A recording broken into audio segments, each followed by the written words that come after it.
فالورد تضوى واعتنقا حسن يا رب لنا الخلقا طهره فلا يحوي نزقا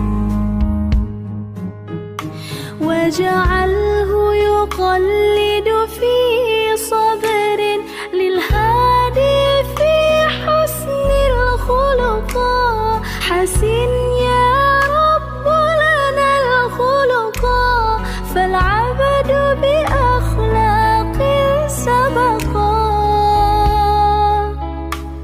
أضفيت على الحسن العبقا فالورد تضوى واعتنقا حسن يا رب لنا الخلقا طهره فلا يحوي نزقا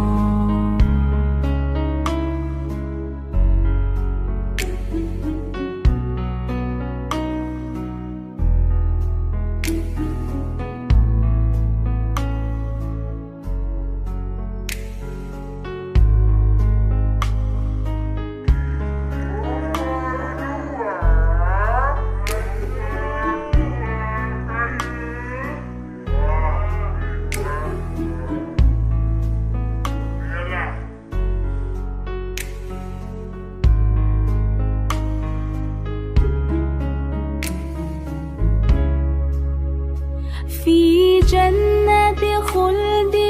مقعده في قربك أحمد ملتحقا من كان له خلق حسن سيكون الأقرب في الرفقاء كم أثنى الله على خلق في أحمد أصدق من صدقا قد أدب ربي مرسله هو أكرم من ربي خلقا